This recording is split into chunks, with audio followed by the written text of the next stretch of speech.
¿Cómo le va? Yo soy Miguel Bárcena y me da mucho gusto que nos acompañe en una emisión más de Aquí Entre Nos. El día de hoy vamos a hablar de uno de los problemas de salud que más han afectado a la humanidad en los últimos 30 años. Nos referimos al VIH-Sida.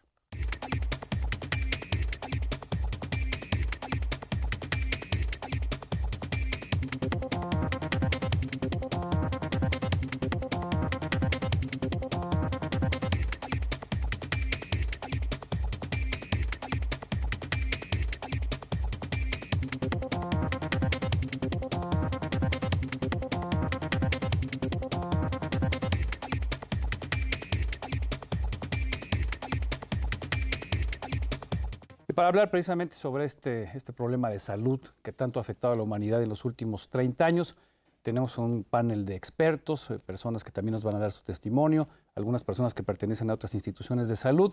Y me voy a permitir empezar por la derecha. Está con nosotros el doctor Jesús Corona, quien es doctor en psicolingüística aplicada. Doctor, gracias por acompañarnos nuevamente. Gracias, Miguel, muchas gracias. También está Marco Antonio Rosas, él nos va a dar su testimonio de lo que ha vivido en los últimos años. Gracias, Marco Antonio.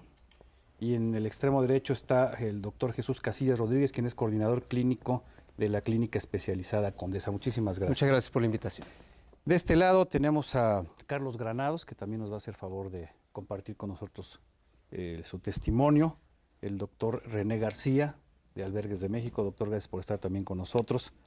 Está el licenciado Ricardo Hernández Forcada, quien es director del programa VIH de la CNDH, de la Comisión Nacional de Derechos Humanos. Muchísimas gracias. Está también el señor Steven Díaz, quien es asesor de VIH-Sida del Fondo de Población de las Naciones Unidas. Muchísimas gracias. ¿Quién me falta por allá? Carlos García de León. Y Carlos García de León también, quien va a estar también, él es el director de prevención de CENSIDA. Muchísimas gracias a todos por acompañarnos. Bueno, han pasado ya alrededor de 30 años de que empezamos a hablar de los primeros casos de SIDA en Estados Unidos, un poco menos aquí en nuestro país. Sin embargo, la gente en México todavía no tiene muy claro qué es el SIDA, cómo se contagia, de dónde viene, en qué riesgo se encuentran las personas, si hacen X o Y o si dejan de hacer X cosa. Y por eso salimos a las calles a preguntarle a la gente para que nos diga qué es lo que piensa al respecto.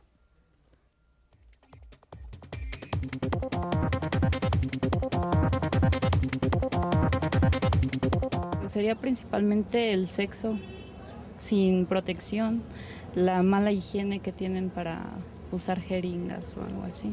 Con las relaciones sexuales, ¿no? Pues meterte con prostitutas, tener relaciones con otras personas que no es su pareja y no ponerse condón, todo eso. Cuando una persona es promiscua, cuando tiene relaciones y no se cuida, no se protege. Pues no cuidarse, ¿no? O sea, no usar condón, no protegerse.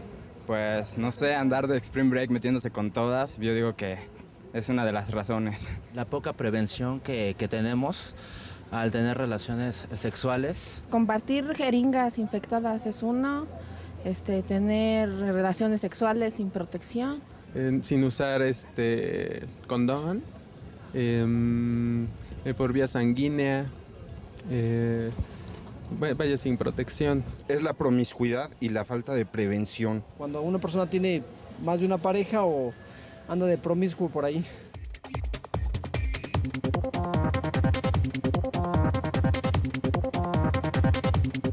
Sí, la vía sanguínea y la de tener vía sexual. Y son las dos más comunes. No. También puede ser a veces por usar instrumentos que ya están contagiados, que ya alguien los infectó. No usar condón, no protegerse. Yo creo que el sexo sin protección. Es por transfusión sanguínea y bueno, yo pienso que la principal es por relaciones sexuales. Y las relaciones sexuales sin protección, transfusiones, drogadicción, por las jeringas y todo eso.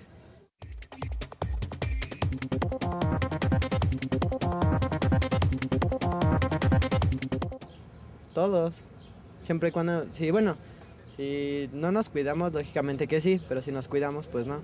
Sí, sí puedo tenerlo porque si no se tiene cuidado con quien tienes una relación y no lo conoces lo suficientemente bien, puede que esa persona tenga ese virus y no te lo diga, no tenga la conciencia de decírtelo y puedes contraerlo. Porque ya hay más información Ya uno tiene más conocimiento de la enfermedad, ya sabe cómo se contagia y cómo se puede prevenir, así que tal vez no. No, no creo. De hecho, cualquier persona está expuesta a eso, siempre si no se cuida, sí. Pues yo digo que todos tenemos riesgo. Pues no, porque evito las conductas de riesgo, a menos que me hicieran una transfusión sanguínea tal vez.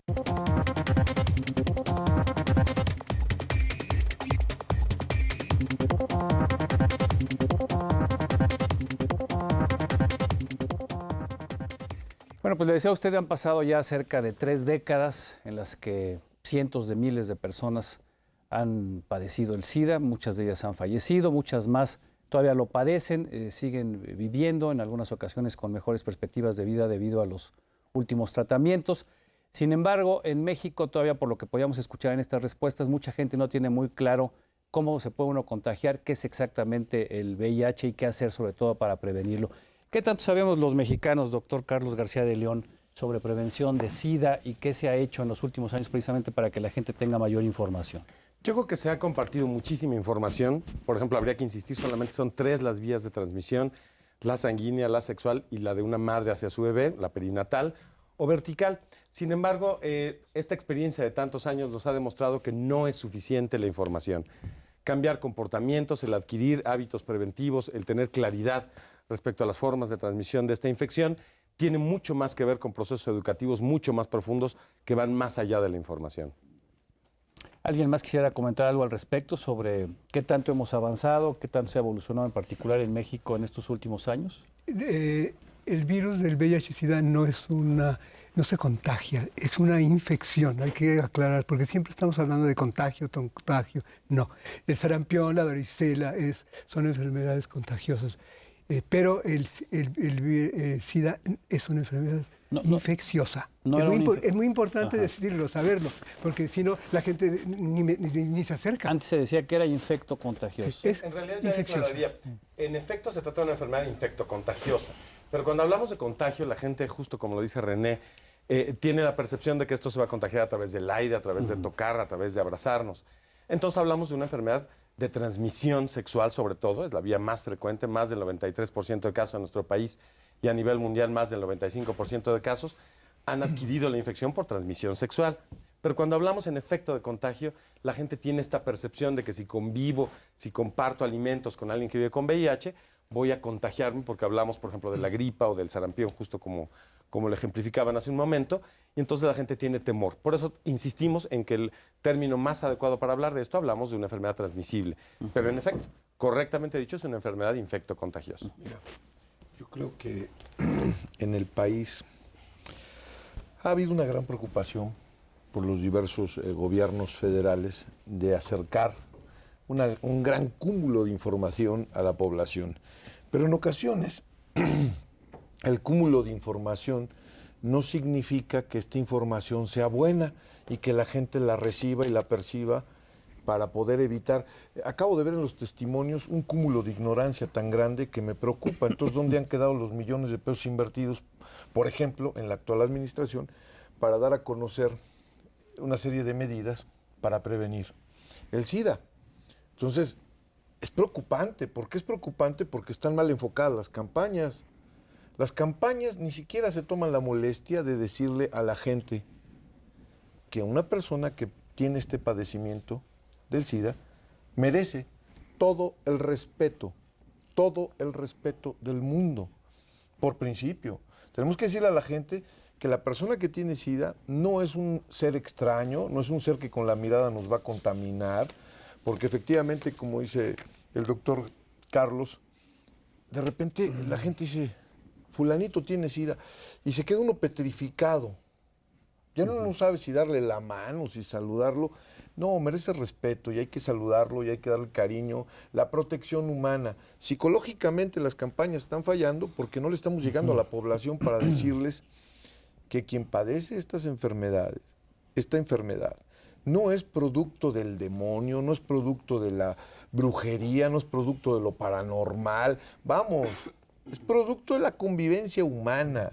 Es producto de que cada vez somos más y más seres humanos en el planeta y estamos en riesgo de adquirir nuevas y peores enfermedades.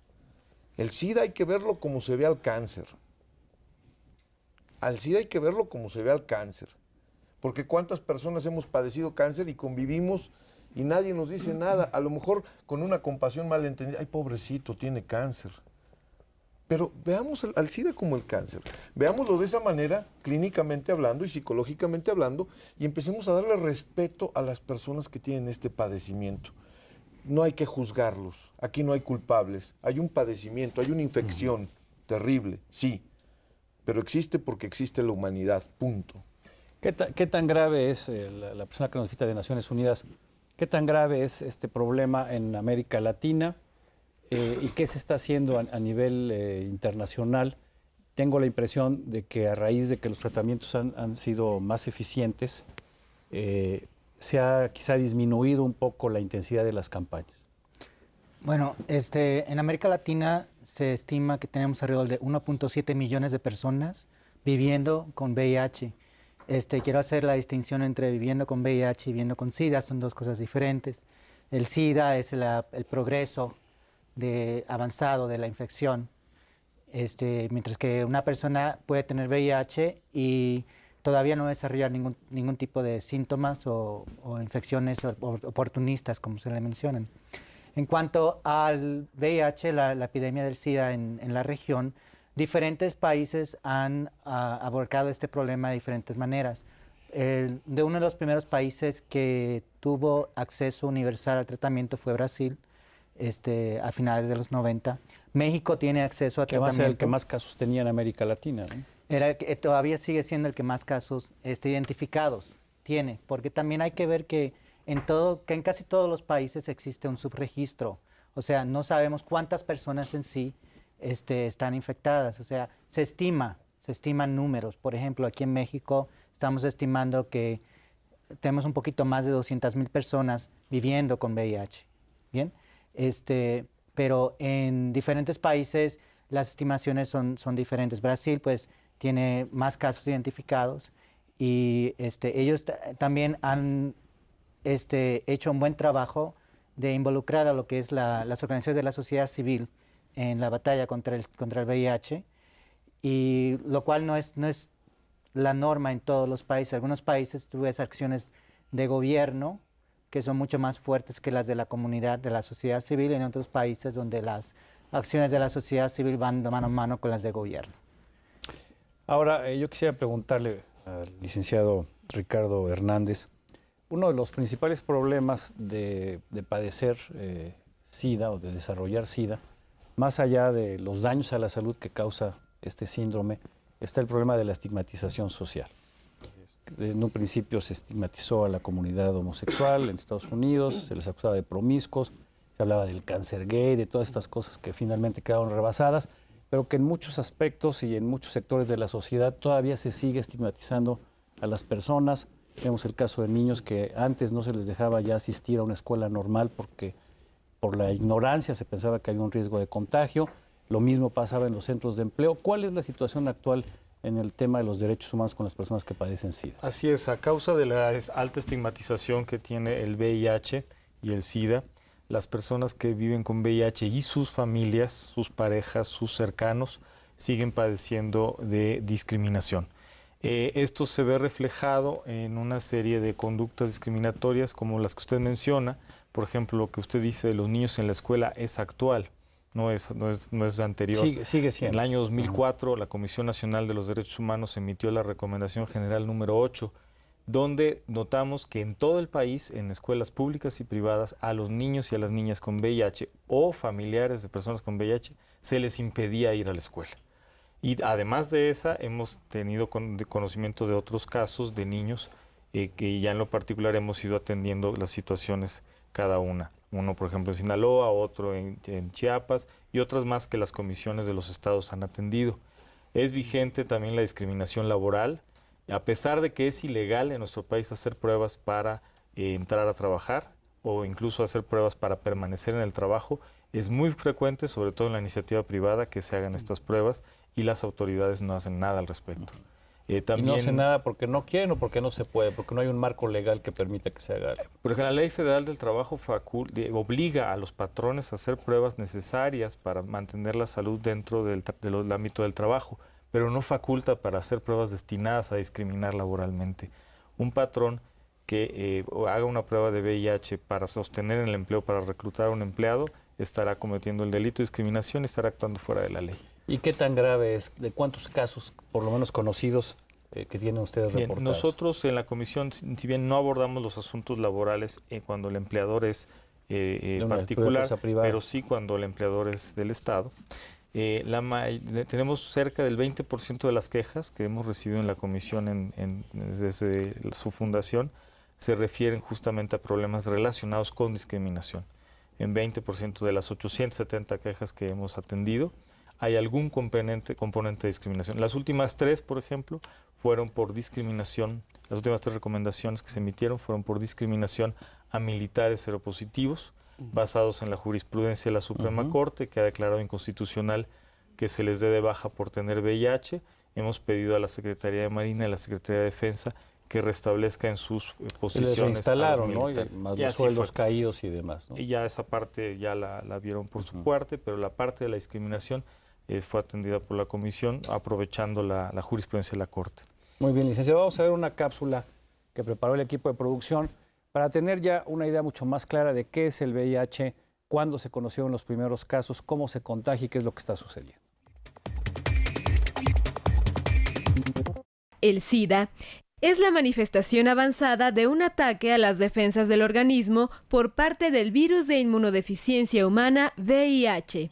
Un retrovirus que al eliminar los glóbulos blancos disminuye la capacidad del organismo para defenderse de enfermedades ocasionadas por otros virus, bacterias, parásitos y hongos. El virus de inmunodeficiencia humana puede entrar al organismo sin desarrollar el síndrome, lo cual permite al individuo llevar una vida normal por 10 o 12 años, lapso que puede incluso extenderse cuando se recibe el tratamiento adecuado. Pero cuando ya se manifiesta a través de un conjunto de síntomas representativos de la enfermedad, la cuenta regresiva del individuo empieza. Cuando el virus ingresa al cuerpo humano a través de la sangre, fluidos sexuales como el semen o la leche materna infectada con VIH, debilita el sistema inmunológico, con lo que al transcurrir el tiempo, las personas afectadas son más vulnerables. Frente a la presencia de agentes infecciosos, el sistema inmunológico para defenderse moviliza células llamadas linfocitos, las cuales, al ser invadidas por el virus VIH, pierden su capacidad para reconocer y enfrentar a los agentes extraños, lo que aprovechan para multiplicarse y dañar al organismo. Para desarrollarse, el virus pone en funcionamiento un mecanismo específico de los retrovirus por el cual copia su genoma, es decir, el conjunto de información genética de un ser vivo de ADN en el ADN de la célula. La presencia del virus estimula la actividad reproductiva de los linfocitos, pero, dado que han copiado el genoma del VIH, en vez de reproducirse, multiplican células virales. Una de las señales más comunes de la presencia de VIH-Sida es cuando aparecen severas afectaciones a la salud por enfermedades que, en condiciones normales, no atacarían de esa manera al individuo. Entonces, se puede pensar en un cuadro de SIDA.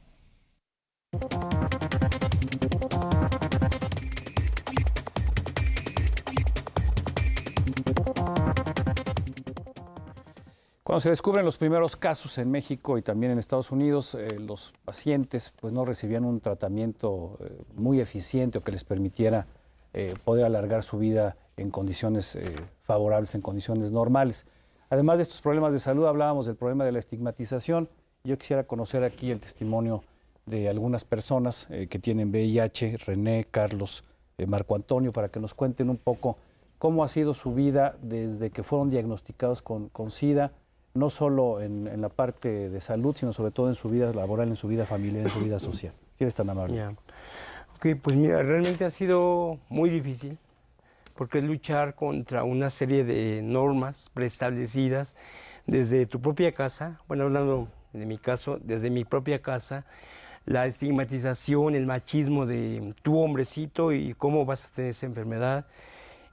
Problemas en la cuestión laboral. Finalmente escuchaba al licenciado Furcada. Nosotros tenemos en el sector privado tenemos mucho desprotegimiento por parte de la autoridad, porque nosotros trabajando en el sector privado no podemos acudir a derechos humanos para solicitar una asesoría. A mí me pasó, una empresa me hizo la prueba sin yo saberla, sin yo saber que me estaba haciendo la prueba. Se dieron cuenta que tenía VIH. ¿Y todavía no sabías en ese entonces que tú tenías VIH? Ya, yo ya lo sabía, pero finalmente cuando a mí me contratan, en el contrato no venía estipulado nada de que me tenían que hacer un examen, ni mucho menos. Desgraciadamente la línea es muy delgada para determinar cuándo es una discriminación como tal y cuándo no. Lo manejan de una manera tan sutil que finalmente te voltean las cosas. A mí me la voltearon diciéndome que, bueno, habían detectado que estaba yo tomando medicamentos extraños, algo totalmente falso porque nunca me los tomaba en el trabajo. Y finalmente me armaron un escenario en el cual decían que me estaban haciendo un examen para saber si consumía drogas. Finalmente salió según que yo era adicto a la marihuana. Digo, no me espanto, pero yo en mi vida lo he probado. No me gusta el olor para empezar. Entonces, de ahí, bueno, me despidieron, finalmente acudo a Derechos Humanos y me plantean esa cuestión. ¿Sabes qué? Es que no te puedo apoyar porque estás en el sector privado. Digo, finalmente el grueso de la estigmatización en la cuestión laboral está en el sector privado. Yo creo que más que un estigma, la industria privada actúa con dolo y con mala fe. Exactamente. Porque no es nada más la estigmatización como tal. Aquí hay una serie de lagunas legales brutales que ni Cencida ni Conacida, absolutamente nadie le ha querido meter mano al asunto. A los gobiernos federales que van y vienen les importa un bledo meter la mano en el asunto.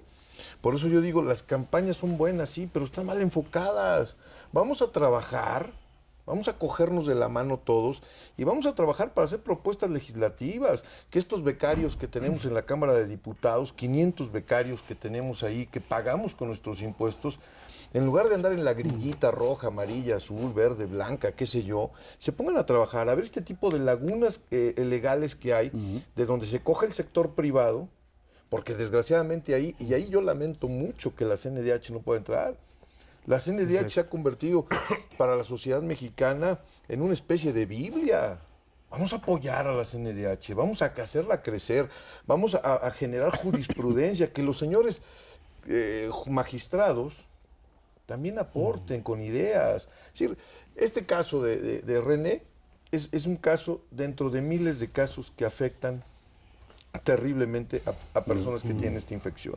Y que la iniciativa privada se vale de leguleyos, que les voltean las cosas y al rato la persona que padece la infección termina siendo culpable hasta de que la luna se eclipsó, caray. A mí me gustaría agregar solo una cosa. En efecto, hay una serie de vacíos legales. Hay una norma oficial mexicana al respecto que están incumpliendo. Pero desafortunadamente tenemos leyes que no tienen dientes para poder obligar, por ejemplo, al sector privado.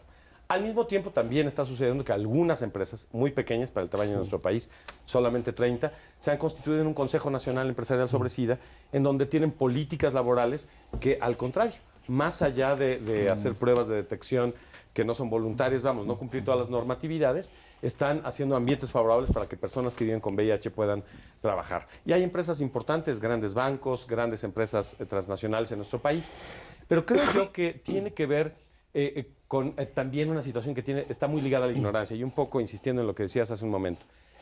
Podemos hacer 300,000 campañas, pero la información no es suficiente para cambiar comportamientos. Es indispensable, pero no es suficiente.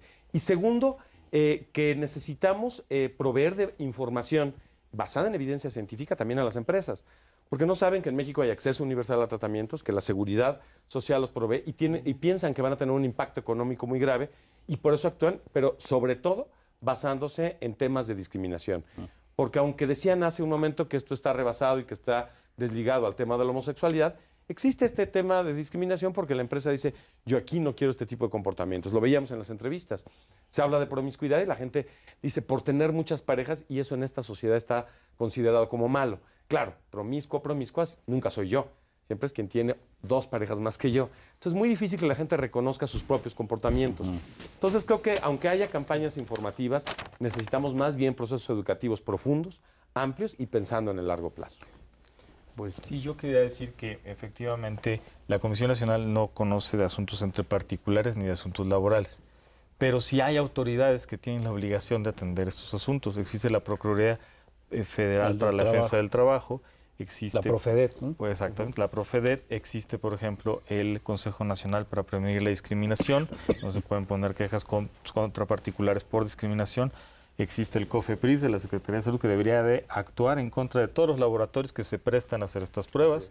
Es decir, la norma oficial mexicana la prohíbe, pero existen otros instrumentos legales que sí tienen dientes para sancionar. O sea que sí habría instituciones, sí habría organizaciones a las cuales ir.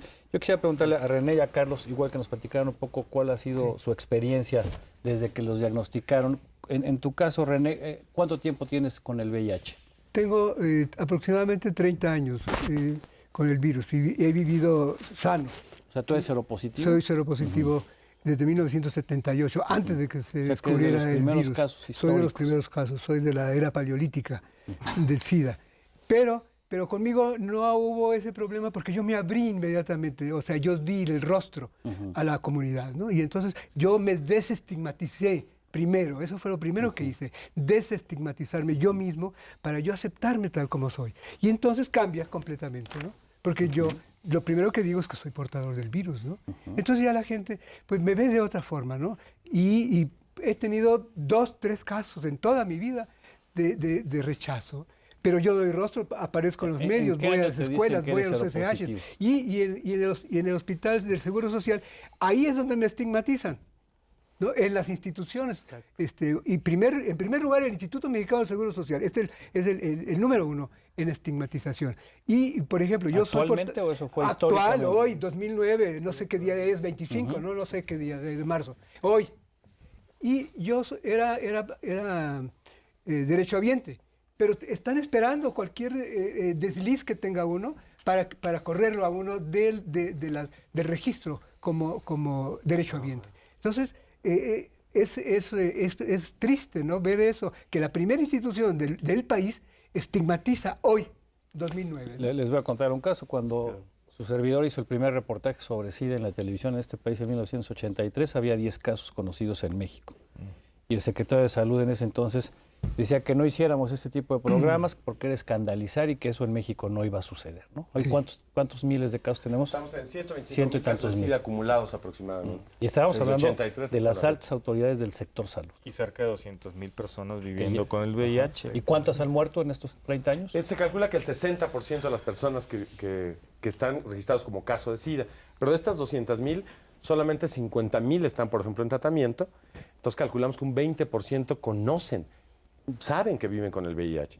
La mayoría no lo sabe. No lo sabe. Entonces esto va. Habría que regresaros un poquito con René y decirle a la gente que él es seropositivo, quiere decir que no ha desarrollado el síndrome y sigue siendo sano. ¿Cuándo te dicen que eres seropositivo? ¿En qué año? En 1986 oficialmente, pero yo por mi historia personal sé que cuándo me infecté y dónde me infecté, ¿no? Yo soy un sexoadicto y entonces pues tengo sexo en todo el planeta, ¿no? Entonces sé cuándo, y luego me hago monje, entonces sé cuándo soy portador, ¿no? Antes de 1980. Pero regresando, yo quiero regresar otra vez. El Seguro Social, si él sabe que yo soy portador, no me registra. O sea, yo no puedo de entrada no puede ser derechohabiente si en tu historial clínico... Para el seguro voluntario se refiere. Sí, para el seguro voluntario. Para el seguro voluntario. Si yo me hacen la prueba y entonces no me aceptan, ¿sí? Entonces, y yo no puedo... Y ese es otro problema, ¿no? Que yo no puedo tener ese servicio del Seguro Social porque me discrimina. Y porque soy enfermo crónico y porque soy caro, entonces están esperando cualquier desliz que tenga para correr. ¿A qué te refieres con ser caro? Porque tienes que utilizar tratamientos constantes. Tratamientos caros, ¿no? Que le cuestan al seguro. Para que no desarrolles Sí. Solo aclararía una sola cosa. Sí. Para quien no tiene seguridad social en nuestro país, la Secretaría de Salud y todas las secretarías estatales proveen este servicio de manera gratuita. Tienen acceso a tratamientos. Al decir gratuito estoy hablando de los impuestos que pagamos todas y todos. Entonces, por ejemplo, en la Ciudad de México, el programa SIDA de la Ciudad de México provee estos servicios, provee los medicamentos, provee la atención y provee incluso la hospitalización a través de los institutos nacionales. Entonces, luego a veces no se desprotege. El surtimiento de los medicamentos está a veces muy deficiente. En el IMSS, no en la Secretaría de Salud. Ojalá, de verdad, y yo confío en lo que usted me dice, porque sí es muy importante que el surtimiento se dé en el IMSS, y hay que retomar este asunto. El Instituto Mexicano del Seguro Social, yo creo que es la primera estigmatizadora y la primera institución del país en tratar con un despotismo. En mi familia hubo un caso... no solo en el caso del SIDA, ¿no? En todos, ¿no? Pero sobre todo en el caso del SIDA, hubo un caso en mi familia en el que tuvimos que sacarlo del Seguro Social, llevarlo a una institución privada. Nosotros afortunadamente pudimos, pero ¿cuántos mexicanos no lo pueden hacer? Exactamente. Pero depende de la institución. No es todo el Seguro Social, nunca es generalización. Hay hospitales donde de pronto se ha concentrado la atención en centros especializados. Quien tiene la experiencia atiende a los pacientes, y así como en el seguro, en salubridad y en las instituciones privadas.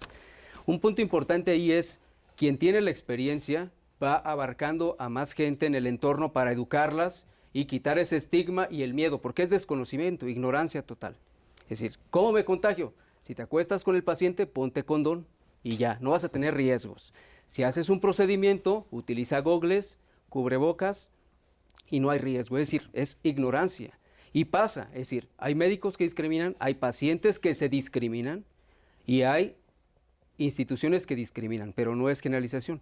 Sí, el seguro tiene de pronto algunos inconvenientes en cuestiones de abasto, eso es conocido y nadie creo que lo vaya a negar. Son cíclicos de pronto a través de los presupuestos, pero hay otras instituciones que afortunadamente tienen el respaldo, como es en salubridad. Salubridad garantiza el tratamiento es gratuito y a la fecha no hay desabasto de medicamentos antirretrovirales. Si algo que tenemos problema es en el abandono de los tratamientos, y el abandono de los tratamientos genera resistencias, falla, cambio de esquemas antivirales y obviamente la gente progresa en su enfermedad, se pone peor de salud. Y si lo queremos es evitar eso, mantenemos una constancia en los tratamientos. Y un punto que me gustaría comentar respecto del testimonio que nos han dado es, en muchas circunstancias hacen para ciertos grupos de población, choferes judiciales, por ejemplo, motociclistas y tal, pruebas de escrutinio para drogas. Y hay medicamentos como el Efavirenz que dan prueba falsa positiva para drogas. Y si el paciente o la institución no lo saben, en automático te dicen, pero no es lo mismo que te digan, usas marihuana, a que digas, bueno, es que tengo SIDA o tengo VIH y tomo estos medicamentos. ¿Qué prefieres? Pues bueno, de pronto renuncio al trabajo y que piensen que uso marihuana a que yo les diga que tomo el medicamento. Ocurre en algunas circunstancias que llega el paciente a pedir asesoría y se le dice, bueno, que te repitan la prueba con una prueba ultrasensible, más especializada, que nos indique que efectivamente es el medicamento, que hubo un falso en eso. O bien, cambiar los medicamentos a otra droga que no dé el falso positivo. Muy bien. Digo, perdón, sí. Adelante, Juan. bueno, o sea, yo en ningún momento, bueno, desde ese entonces a la fecha, yo no tenía ningún problema con descubrir mi seropositividad. ¿Tú también eres Yo soy seropositivo. ¿Desde hace cuántos años? Tengo 13 años con él. Tengo una ligera secuela nada más de que me quiso dar toxoplasma, pero nada más. De ahí en fuera no he tenido ninguna complicación, ni mucho menos. A lo que voy es a esto, o sea, hablando se entiende la gente, finalmente. Si a mí me hubieran dicho, ¿sabes qué? Es esto, en el contrato colectivo de trabajo que no venía estipulado, pues obviamente ya yo determino si lo acepto o no lo acepto. Mi queja es en el sentido de que se dice muy por debajo del agua, se manejan muchas situaciones que no sabe uno porque uno no es conocedor de las leyes y ahí es donde nos perjudican bastante. Ahora, en lo que decía el Seguro Social, efectivamente, no es en tanto el personal médico el que nos discrimina curiosamente, es el personal administrativo. Yo hoy por hoy en el hospital donde yo me atiendo, haz de cuenta que parece que estás yendo a un campo de concentración, así literalmente. Colas, autorizaciones, tiempo perdido. Afortunadamente somos una población activa laboralmente hablando, somos un 90%. Pero obviamente influye que no podemos perder mucho tiempo en cuanto al surtimiento de recetas, en cuanto al surtimiento de abasto, porque estamos trabajando y porque la empresa no sabe que tenemos esto. Pero lejos de que las autoridades nos traten de poner más fácil, nos ponen una serie de trabas, una serie, hasta al grado así de que tienen que ponerle una palomita al carnet para que puedan hacerte tu receta. Si no llevas esa palomita, no te la dan. Bueno, no en balde el Seguro Social se ganó hace algunos meses el premio al... Es que es impresionante. El trámite más estúpido, ¿no? Más burocrático en este país. Hay otros casos, como algunos de los que tenemos en el estudio, que son personas a las que se les considera seropositivas. Carlos es un ejemplo también de ellos. Recientemente lo diagnosticaron. ¿Nos puedes platicar un poco de cómo fue esta situación? Bueno, yo tengo 4 años de diagnosticado, pero pasé 2 años de hospital en hospital, que no me encontraban, del Elisario Domínguez, del General. No encontraban, a pesar de la recurrencia de enfermedades, a nadie se le ocurría decirme, hazte la prueba del VIH. Y bueno, pues también la ignoraba, ¿no? Tuve que pasar 2 años hasta que llega una fase terminal de SIDA para que me pudieran hacer la prueba del VIH, salí positivo y de ahí empecé mi recuperación. Actualmente digo, soy portador, ya no estoy en fase de SIDA. Pero sí fue una, para mi punto de vista, negligencia, sí, de los hospitales que no son especializados, que hayan dejado avanzar tanto tiempo, sí, tanto tiempo. Entonces eso me llevó a estar en una fase de SIDA.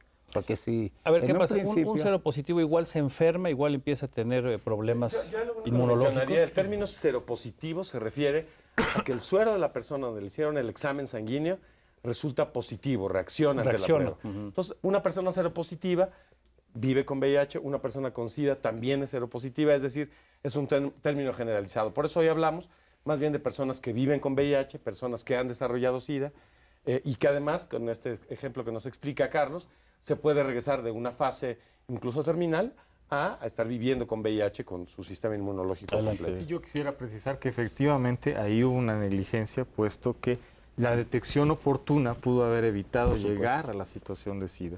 Entonces, ahí tenemos una recomendación de un caso semejante, en donde ante la aparición incluso de enfermedades oportunistas típicas del VIH, SIDA, los médicos no hicieron la prueba de ELISA sino hasta tiempo después, cuando la persona ya había incurrido en costos de salud incluso irreversibles. Yo creo que ahí hay una como reticencia todavía.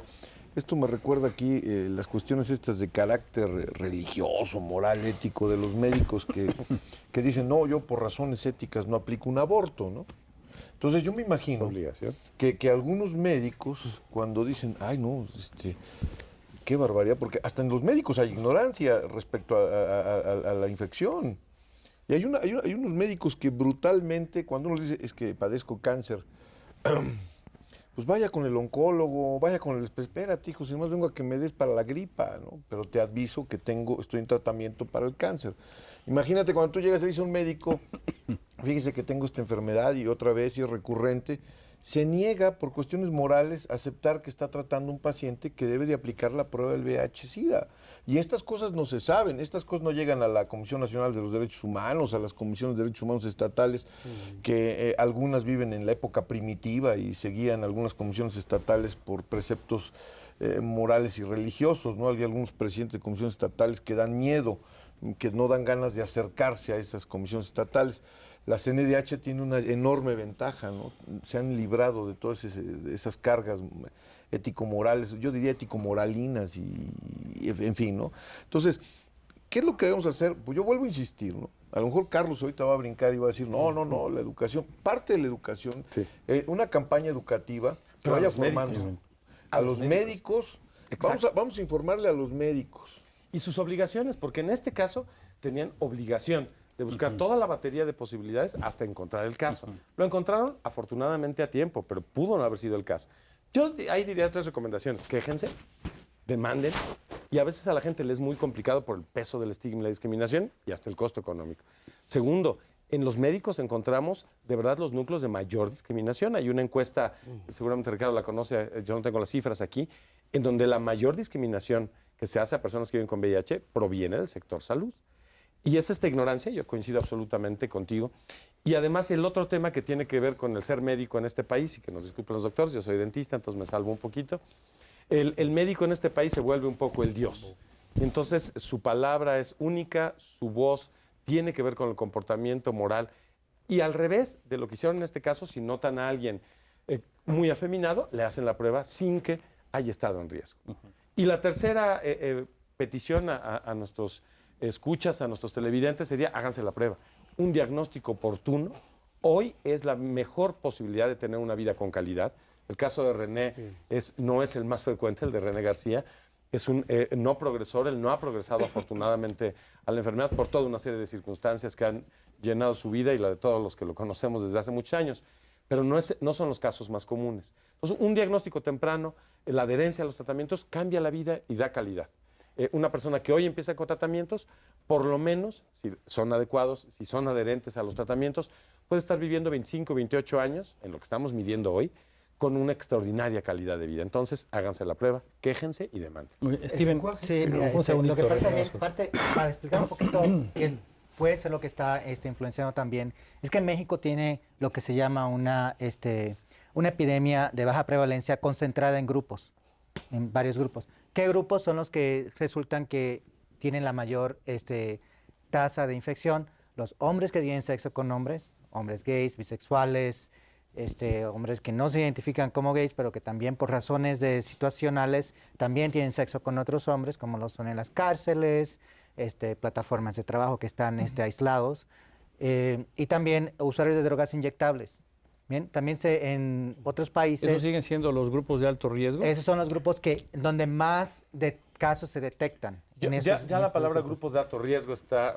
Te regreso la palabra para no volver a interrumpir. No se utiliza. Hablamos de comportamientos de riesgo porque no es el pertenecer a un grupo lo que te hace estar en riesgo. Puede haber un hombre homosexual que no tenga ninguna práctica de riesgo. Exactamente. Entonces, lo que ocurre muchas veces es que, como habían hablado anteriormente, el estigma, la discriminación, que ya existe para gente que tiene estas prácticas, para personas con estas prácticas, se traduce en la mala atención que se puede recibir en los centros de salud. Ahora, Steven, ¿cuál sería entonces el diagnóstico social de lo que hemos hecho como sociedad, lo que ha hecho el sector salud, el sector gubernamental? Porque estamos hablando y estamos diciendo lo mismo que decíamos hace 10, hace 20 y hace casi 30 años. Falta de prevención, falta de campañas exitosas, falta de información y sobre todo seguimos con el tema de la estigmatización y de la discriminación. Es que muchas veces, y yo digo esto, le ponemos demasiado énfasis a las campañas. O sea, las campañas masivas son caras, son difíciles de implementar.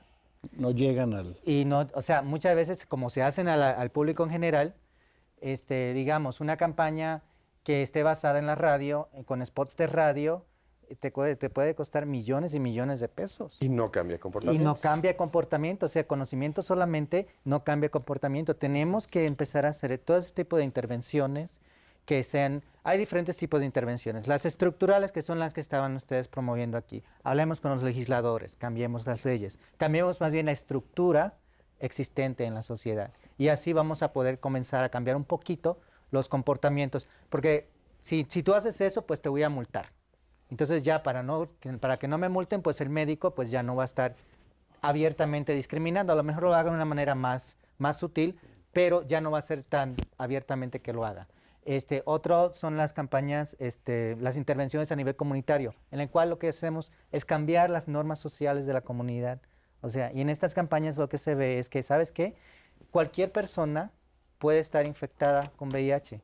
El que pertenezcas a cierto grupo, sea un grupo de comportamiento, sea un grupo racial, sea una nacionalidad específica, no te pone a mayor o menor riesgo o te pone a mayor o menor vulnerabilidad. Ahí es el único punto que disentiría con Steven, porque sí es cierto, no todo el mundo tiene el mismo riesgo. Mi tía no tiene el mismo riesgo que un chavo gay de 25 años que vive en la Ciudad de México. Tiene riesgos diferenciados. Yo solo agregaría, estamos campañas focalizadas que profundamente pueden cambiar normas sociales y comportamientos personales. Esto se parece al fumar. ¿Cómo cambiamos los hábitos de fumar con campañas? Todo el mundo sabemos que produce cáncer. No pregunto cuántos fuman de aquí, a lo mejor somos más de uno. Pero no cambiamos ese comportamiento solo por haber visto un anuncio en televisión. Tiene que ser algo integral. Tiene que ser algo integral. Tiene que venir intrínseco, o sea, dentro. Tiene que ser educativo. Y mira, yo creo, perdón que te interrumpa, yo creo que aquí es que hay que enseñarle a la sociedad mexicana, porque tenemos un grave defecto, los mexicanos. Entendemos la compasión de manera peyorativa, no la entendemos bien.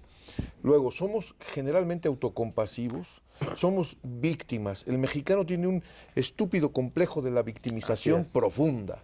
Y entonces, me dio SIDA, soy víctima. ¿Víctima de qué, hombre? Y dame. Y dame, ¿no? Entonces, vamos cambiando las estructuras del pensamiento del mexicano. Vamos a darles salud mental, que es lo que nos hace falta a los mexicanos. Todos los días escuchamos violencia, crisis, violencia.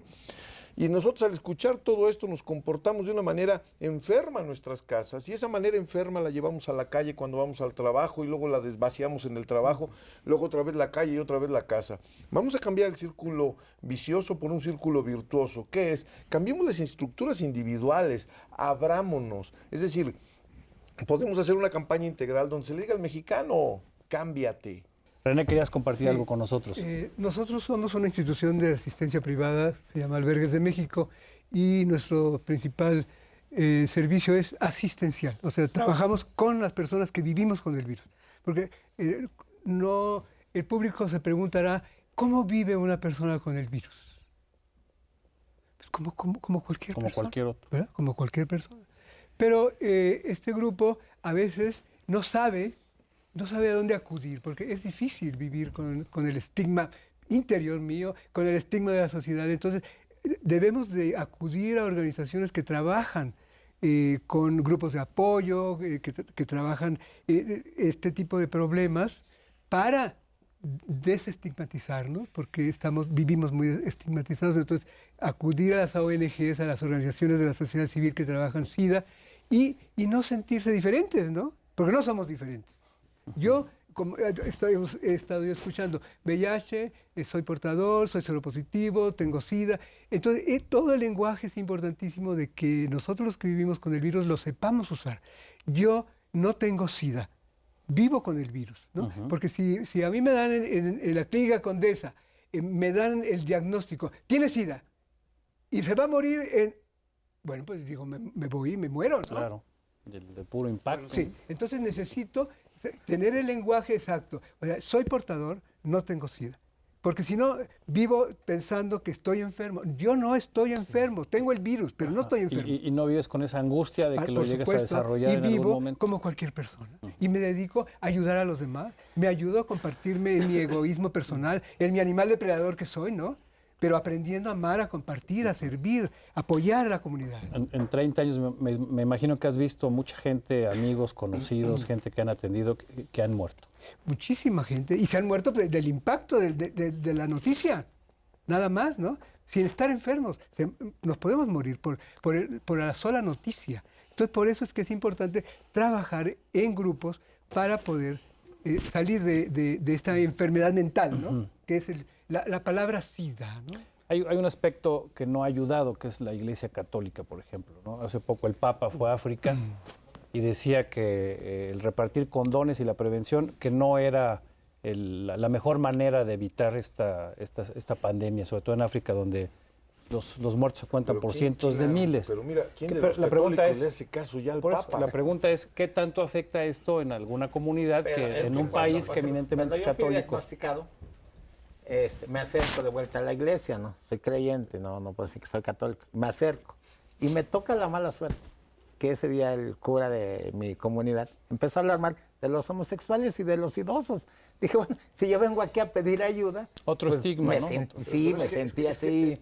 Es que aquí, Carlos, la bronca es... No, voy a decir algo, a lo mejor lo editan, ¿no? No se acerquen a las iglesias, hombre. Las iglesias son el opio más contaminante del mundo. Si usted quiere, me refiero a las iglesias como estructuras. Si usted quiere ir a ver la catedral o quiere ir a ver la iglesia de San Marcos y todo, son bellezas enormes. Digo, hay que disfrutar esas piedras bellamente labradas. Pero si ustedes son católicos, no peleen lo que dice el Papa, por Dios. Lo que dice el Papa es que está contaminando con un grave... yo diría que es un atrevimiento muy peligroso lo que está haciendo el señor Ratzinger. Pero entonces, no hagan caso de eso, hagan caso de su propia conciencia, hagan caso de sus propias creencias y hablen consigo mismos. Y yo creo que nosotros, los que nos toca la parte de la función pública, no tenemos que hacer caso a creencia alguna. Nos toca trabajar en evidencia. El condón ha demostrado ser la herramienta más eficaz. El 75% de todos los casos a nivel mundial, escuchábamos las cifras hace un momento, están concentrados en África. Entonces, decir esto en este contexto, puede tener sus costos. Pero para nuestro país, para México, el condón sigue siendo la herramienta fundamental para evitar la transmisión del VIH, para prevenir embarazos que no estamos planeando y, por supuesto, para evitar la transmisión de infección de transmisión sexual. Nos Es quedan, eficiente nos quedan 4 minutitos. en altísimo caso. Sí. Un comentario último muy breve, por favor. Yo quería retomar lo que dijo René, muy importante. En muchos países que han sido exitosos en su respuesta al VIH, siempre ha sido un casamiento entre la sociedad, las acciones de la sociedad civil, las organizaciones como la de René y las acciones de gobierno. ¿Bien? Que o sea, tiene que ser algo conjunto. Tiene que ser integral. Desafortunadamente aquí en México, sociedad civil y gobierno no siempre se ven, no siempre van mano a mano. Muchas veces es una relación un poco conflictiva. Pero yo creo que la situación en México va a comenzar a cambiar si los de gobierno se acercan más a los de sociedad civil y los de sociedad civil, al igual también se tienen que acercar a los de gobierno, o sea que tiene que ser una vía. Y habría que subir a los medios de doble comunicación vía. también, ¿no? Habría que invitar a los Ahora, medios. trabajar ¿no? desde las bases, esto es algo personal. Exactamente. El VIH es una enfermedad que se puede prevenir, que se puede diagnosticar como el cáncer del cuello de la matriz de manera oportuna, no es curable, pero es una enfermedad que se ha convertido en una enfermedad crónica. Hoy, si te diagnostican VIH y estás asintomático, puedes vivir, te mueres de viejo, de un infarto por otras circunstancias, de un atropellamiento, que de VIH con un buen control. Ahora, si te detectan una enfermedad avanzada, tienes expectativa de vida a futuro, si tienes una atención médica especializada, tratamiento antirretroviral bien llevado. De tal manera que lo importante, como ya han comentado, es hacerse la prueba. Mejor saber que no tienes VIH y protegerte para no adquirirlo, o bien saber que lo tienes para proteger a los demás y protegerte de una reinfección o de alguna otra enfermedad. Entonces, Gracias, hay que doctor. hacerse la prueba. Un último comentario a la gente que tiene alguna situación similar a la que tú has vivido. Pues básicamente es el hecho de, pues hay dos caminos, o avanza uno o se queda uno estático.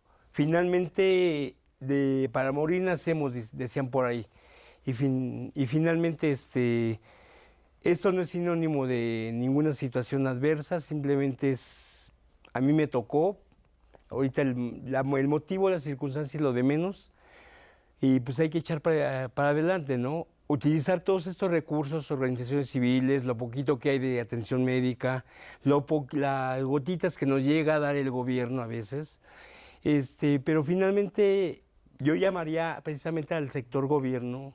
¿Dónde está toda esa información? Queremos, nosotros como pacientes, necesitamos toda esa información que no nos llega. ¿Dónde se pierde todo eso? O sea, es muy bonito lo que escuchaba yo que decía de Sencida, pero ¿dónde está? Nosotros como pacientes, le repito, no sabemos. Muy bien. Y tenemos que estar a ojos cerrados. Pero Gracias, Marco. Doctor, un comentario muy breve. Finalmente, yo le digo a la gente, al diablo los estigmas, que manden al diablo todo. Y las personas que tienen este padecimiento, véanlo como eso, como un padecimiento. Hablamos de cirrosos, hablamos de infectados. No, es un padecimiento como el cáncer, tan peligroso como el cáncer, que te puede costar la vida. Pero asume el compromiso con tu propia vida, asúmelo con conciencia, vive tu vida, orilla a los demás a respetarte porque tú te estás respetando a ti mismo. Gracias, doctor. La CNDH que nos Sí, dice. un último comentario es poner a sus órdenes a la Comisión Nacional de los Derechos Humanos. Estamos en el 01800-715-2000, donde pueden recibir orientación jurídica o la presentación de sus quejas. Muchas gracias por la invitación. Carlos, ¿algo más? Para mí el virus ha sido una oportunidad para conocerme, para aceptarme, para amarme tal como soy, y creo que me he desestructurado, me he reconstruido, me he reinterpretado a través de esa experiencia de vida, no de muerte, ¿Algún no de número miedo. telefónico, alguna página? 52 86 26 22, Albergues de México, y la página es albergues@prodigy.net.mx. Gracias, René. Carlos, un último comentario. Por favor. Bueno, la aceptación y acercarse a los grupos de autoapoyo, porque es lo que a mí en lo personal me levantó. Actualmente soy una persona muy activa y todo, no me considero enfermo y me considero sano, pero acercándose a los grupos, solamente así, porque solo no salimos. Así es. Muchísimas gracias a todos por habernos acompañado. Muchísimas gracias a usted allí en su casa. Lo esperamos en nuestra próxima emisión de Aquí Entre Nos. Miguel Bárcena se despide de usted. Hasta pronto.